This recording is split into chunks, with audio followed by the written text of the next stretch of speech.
Let's go ahead and set up our new project. Open up Unity, and on the project selection here, select New. Let's go ahead and name our project. I will name mine Sci-Fi Demo. Make sure 3D is selected. Choose your location to save the project, and go ahead and hit Create Project. This will compile a new scene for us just like Game 1. Give that just a moment. Now we have a blank Unity scene. Just like in Game 1, we want to go ahead and set up Unity Teams Collaborate. In Game 1, we did that through the website, but there's a much easier way to do it, and we can actually do it directly through the editor. So up here in our collab, you'll see it's grayed out.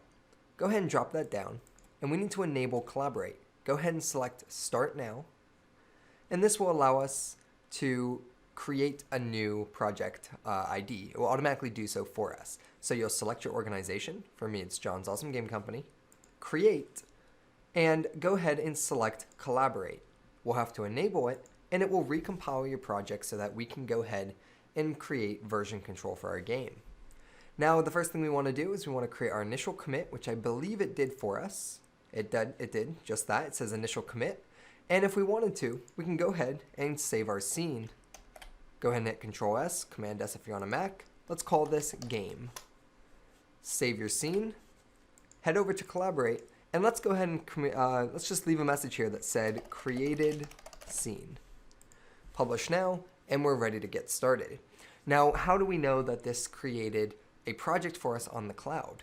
Well, we can actually easily hop over to unity3d.com, and on their website, we can go to the profile image, log into your Unity ID,